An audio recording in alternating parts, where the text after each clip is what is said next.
Hello everyone. We are going to be talking about the CRAAP test today. This is another tool for evaluating sources. Last week we did the 3R method, and I think you'll find some similarities between the CRAAP test and the 3R method, but I hope that the CRAAP test might be a little bit more detail oriented. It'll be a little bit easier to remember some of the points. So we're going to get right into talking about what this is.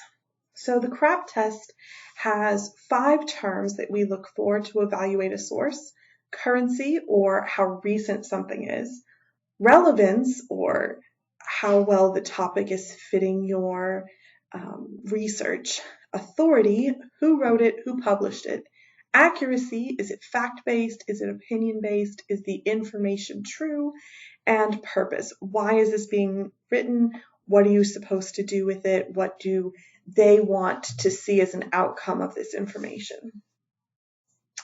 Currency. When you're looking at publication date, you are going to be looking at different things based on the type of source that you're looking at. So for books, you'll have a year. For journal articles, a year and possibly the month. That should be within the citation information. Newspaper articles should also include day, month, year, or month, day, year. Websites will have a year, but you do want to be careful because oftentimes a website will have the copyright date, and that is when the website was updated, the domain was renewed, something like that. So it may be this year, but that does not guarantee the information was created this year. So the whole website could be copyrighted 2021, but the information on it could be 2 years old or 10 years old. So keep that in mind when you're looking at websites. Articles on a website, this might be published somewhere else and hosted on a website, and so you should have a much more specific time, and that will be more accurate about when the information was created. And obviously keep in mind currency is determined by your topic and the context of your topic. And generally speaking, 3 to 5 years is current, although some topic areas will include 10 years as sort of the initial starting range for time as you're looking for sources, but 3 to 5 years is best. Of course, this is negotiable based on topic, and it depends on how exponential the growth is within that topic. If it's something where things are happening, there's research, there's experimentation, there's innovation all happening, say computer animation or cell phones or something that is really current and really topical, you'll need to have a much smaller time range. But if it's something like historical research or foundational texts, you have some leeway with what year it was written. The next point is relevance. The scope, coverage, and depth. So how does this relate to your topic, and does it provide the information you need? And how much of the article is actually focusing on your topic? Is it just mentioned? Is your topic area a supporting point that adds into a different,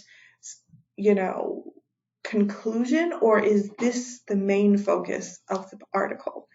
Who is the audience? Who is supposed to be reading this? And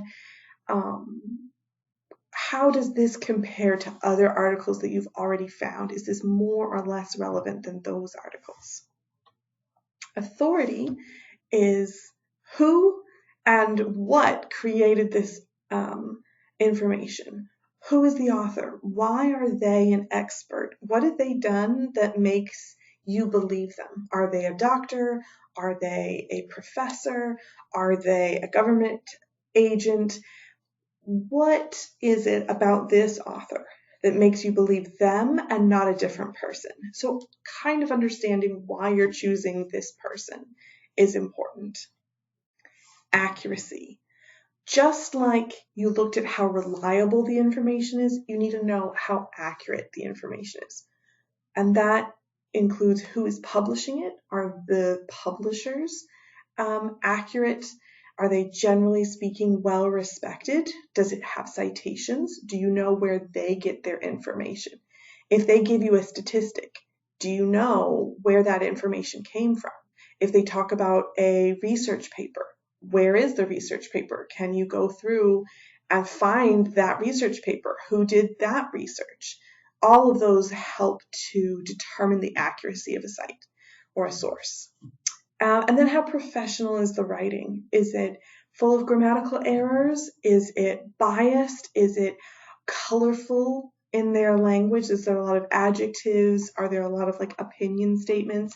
Does the author write from a first person like, I think that, or do they write like, it is clear that this conclusion is correct? Those kinds of differences in the language of the piece. And then finally, the purpose. What is the purpose of this article?